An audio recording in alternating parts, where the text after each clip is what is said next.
The evening sun was sinking into the horizon, painting the city sky in a blend of gold and purple, when John Kennedy stepped out of the busy cafe, holding a warm cup of coffee. The streets were crowded with people rushing home, yet John walked slowly, observing life around him with a thoughtful calmness. Just as he passed the corner near an old newspaper stand, he heard a trembling voice call out, "Sir, can you please give me $1?" The voice was soft but filled with desperation, coming from a homeless man sitting on a torn piece of cardboard.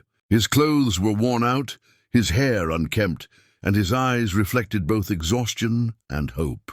For a moment, the world seemed to pause as John stopped walking and looked at the man. Everyone else continued walking, pretending not to hear, as if his existence did not matter. The homeless man lowered his gaze, already expecting to be ignored again, as he had been hundreds of times before. But John did not move, and instead took a slow, deep breath. Something about this encounter felt different, almost like fate had carefully arranged it. John crouched down to be at eye level with the man, surprising him instantly. The homeless man blinked in confusion, not used to anyone giving him direct attention or respect. John gently asked, "Why just $1? What would $1 change for you today?" The question caught the man off guard, and he struggled to answer, his lips trembling. Finally he said, "Because I don't dare to ask for more. People hate beggars. $1 is enough for bread." His voice cracked mid-sentence as he wiped his eyes with shaky hands. John noticed the man's fingers were red from the cold wind, his knuckles bruised, and his palms covered in dust. The world had been cruel to him, yet he still asked for the bare minimum. John felt a strong pull at his heart, a deep empathy that made him truly see the human being in front of him. He knew that beneath the dirt and hardship was a story waiting to be heard. And in that moment, John decided to ask the one question no one had asked the man in years. "What's your name?" The homeless man looked startled, as if he had forgotten the sound of his own name. After a long pause, he swallowed hard and whispered, "Michael. My name is Michael." John repeated it with a warm smile, making sure Michael heard his name spoken kindly, as if restoring a small piece of dignity. Michael shared that he once had a normal life. He had a job, a family, and dreams, but everything had fallen apart after a series of terrible events. His wife passed away from an illness, and grief consumed him to the point he lost his job, his home, and his will to fight. As he spoke, his voice carried years of hidden pain, yet also a quiet desire for someone to simply listen. For the first time in years, Michael felt seen, not as a beggar, but as a human who mattered. John listened with full attention, not interrupting once, only offering a comforting nod from time to time. With each word, Michael felt the heaviness in his chest slowly lift. By the time he finished, tears glistened in his eyes, but they weren't just tears of sadness. They carried relief. After a thoughtful silence, John reached into his jacket, but instead of taking out his wallet, he placed the coffee he had bought next to Michael. He then sat down on the sidewalk beside him, ignoring the stares of passers-by. People glanced at them with curiosity, some with judgment, unable to understand why a well-dressed man would sit with a homeless stranger. But John did not care. He believed that kindness should not be done from above. It should be given side by side. Michael hesitated before wrapping his cold hands around the warm cup, holding it as though it was the first warmth he had felt all day. John said softly, "I'm not going to give you $1, but not because I don't want to help you." Michael's heart tightened, assuming he was about to be rejected again, just like always. He lowered his head, ready to accept disappointment. But what John said next made his eyes widen with shock. "I want to give you something better, something that can change your life, not just your day."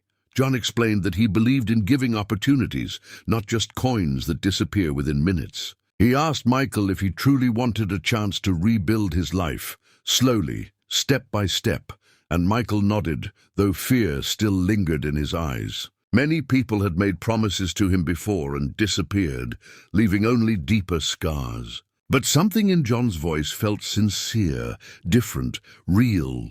John told Michael he owned a small cleaning business and could offer him a job, shelter for the first month, and meals until he could stand on his own feet. Michael stared at him in disbelief, unsure if he had heard correctly. For a moment he couldn't speak. His voice got stuck in his throat and tears rolled down his cheeks. A job meant dignity. A place to stay meant safety. A chance meant hope. It was more than he had dared to pray for. Michael trembled as he asked, Why would you do this for me? You don't even know me."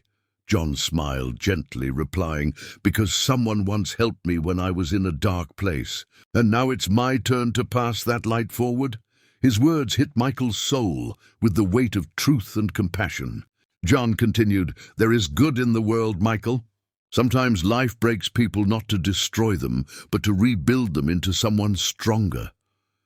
They sat there for a few minutes, letting the air fill with unspoken gratitude and a shared understanding. For the first time in years, Michael felt hope blooming inside him. Not forced, not imagined, real hope handed through kindness. When John finally stood up, he extended his hand, an invitation to rise again in more ways than one. The next morning, John returned with fresh clothes, a hot breakfast, and a small suitcase for Michael. Together, they walked to a nearby shelter where John had arranged a room under his name. The staff greeted Michael warmly, treating him like a guest rather than a burden. He showered, shaved, and wore clean clothes for the first time in months, staring at his reflection with disbelief. He looked human again, like someone with a future. Later, John drove him to his workplace, introduced him to the team, and instructed them to treat Michael like family. His co-workers welcomed him with smiles, encouraging him, making him feel included. Though nervous, Michael worked hard, putting his heart into every task, determined not to waste the chance he had been given. That night he prayed not out of desperation but gratitude.